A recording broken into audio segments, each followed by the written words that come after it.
Assalamualaikum warahmatullahi wabarakatuh. Daramang para pemirsa sadayana, puja sinareng syukur anu kagungan Allah Subhanahu wa taala. Alhamdulillah urang tiasa ditepangkeun deui di acara dongeng ieu. Anu nuju tedamang sing ingal didamangkeun, anu nuju milar rejeki sing digampilkeun sareng sing dilancarkeun, anu gaduh maksad sing enggal ti kacomponan maksadna. Simkuring ti Apit Channel bade nyobian ieu mah ngadongeng bahasa Sunda, judulna Ciung Wanara. Tah, Ciung Wanara pangitunya cai adi Ciung Wanara teh nyaeta dongeng kapungkur pangitunya, dongeng legend gitu.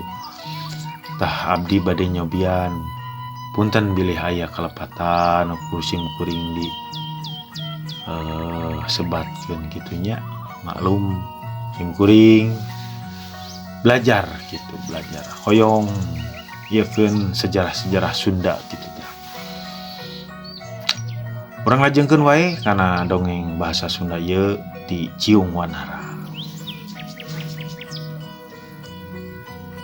Kacaturkeun di Karajaan Galuh anu ngahiek dayeuh waktu harita teh nyaeta Prabu Barma Wijaya Kusuma. Anjeunna gaduh permaisuri 2, nu hiji Dewi Naganingrum, anu kadua Dewi Pangrenyep. Harita duanana keur kakandungan. Barang nepi kana waktosna, Dewi Pangrenyep ngalahirkeun budak lalaki kasep jeung mulus, dingaranan Haryang Bangga. 3 bulan ti harita Dewi Naganingrum oge ngalahirkeun, diparajian ku Dewi Pangrenyep. Orokna lalaki deui, tapi ku Dewi Pangrenyep diganti ku anak anjing. Nepi ka saolah-olah Dewi Naganingrum teh ngalahirkeun anak anjing. Ari orok nu saestuna diasupkeun kana kandaga dibarengan ku endog hayam sahiji terus dipalidkeun ka walungan Citanduy. Nyaho kaayaan kitu, Sang Prabu kacida amekna ka Dewi Naganingrum. Terus nitah kilengser supaya maehan Dewi Naganingrum. Lantaran dianggap geus ngawiwirang raja pedah ngalahirkeun anak anjing, Dewi Naganingrum dibawa ku lengser, tapi henteu dipaehan. Ku lengser diselongkeun ka leuweung nu jauh ti dayeuh Galuh. Ari kandaga anu dipalidkeun teh nyangsang dina badodon tatahaneun lauk Aki jeung Nini balan ngantrang. Barang Aki jeung Nini balang ngantrang neang tataheunana, kacida bungahna meunang kandaga teh leuwih-leuwih sanggeus nyaho yen di jerona aya orok lalaki anu mulus tur kasep. Gancang budak teh dirawu dipangku, dibawa ka lemburna nyaeta lembur Geger Sunteng sarta diaku anak. Kacaritakeun budak teh geus gede, tapi masih keneh can dingaranan. Hiji poe budak teh ngilu ka leuweung jeung Aki balang ngantrang. Nenyo manuk nu alus rupana nanyakeun ka Aki balang ngantrang, "Aki, ari itu satonaon?" "Eta teh ngaranna manuk ciung, Jang." Tuluy budak teh ninyo monyet. Ari itu naon Aki? Dijawab deui ku si Aki. Eta teh ngaranna Wanara. Budak teh resepeun kana eta ngaran. Tuluy bae menta supaya manehna dingaranan Ciung Wanara. Mun kitu mah ngaran kuring teh Ciung Wanara bae atuh Aki. Aki jeung Nini balantrang satuju. Ayeuna Ciung Wanara geus jadi nu kasep sarta gagah pilih tanding. Ari endogna teh disileungleman ku naga wiru ti Gunung Padang. Nepi ka megarna. Ayeuna geus jadi hayam jago anu alus tur pikalucueun.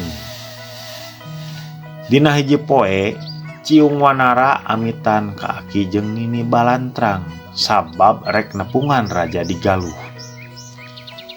Initna bari ngelek hayam jago teh. Barang nepi ka alun-alun amprok jeung Patih Purawesi katut Patih Puragading. Nenjo Ciung Wanara mawa hayam jago, eta dua patih ngajak ngadu hayam. Ku Ciung Wanara dilayanan prung wae hayam teh diadukeun. Hayam patih eleh nepi ka paehna, patih dua ngambek.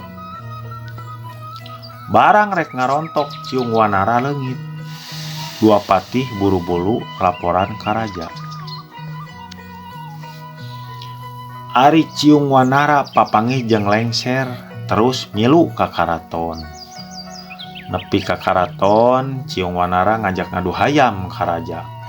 Duanana make tandon. Lamun hayam Ciung Wanara eleh tandonna nyawa Ciung Wanara. Sabalikna lamun raja nu eleh tandon nagara sabelah. Sarta Ciung Wanara baris dijenengkeun jadi raja tur diaku anak. Gapruk bae hayam teh diadukeun. Lila-lila hayam Ciung Wanara teh ka desa. Terus kapaehan ku Ciung Wanara dibawa ka sisi Cibarani di mandian nepi ka elingna. Gapruk diadukeun deui keur kitu dating naga wiru ti Gunung Padang nyurup kana hayam Ciung Wanara. Sageus kasurupan naga wiru, hayam Ciung Wanara unggul hayam raja eleh nepi ka paehna. Luyu jeung janjina Ciung Wanara dibere nagara sabelah-belah kulon. Dijenengkeun raja sarta diaku anak ku Prabu Barma Wijaya Kusuma.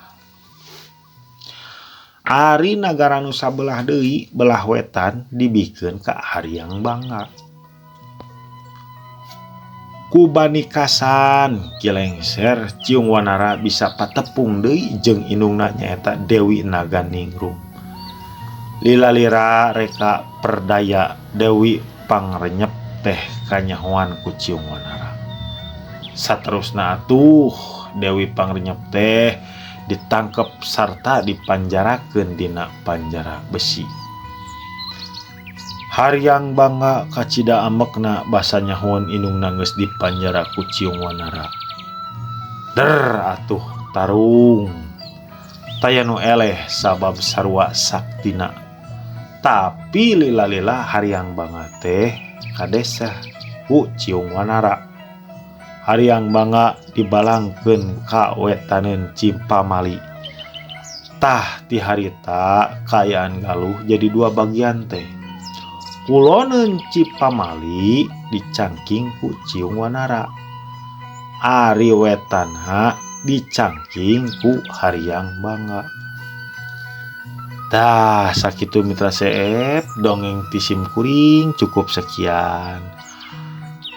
Dongeng Ciung Wanara ngan dugi kadinya. Hatur nuhun sateuaceuna punten bilih aya raheut carita sareng salah abdi ngajelaskeunana. Mohon hapunten, hatur nuhun kasadayana. Assalamualaikum warahmatullahi wabarakatuh.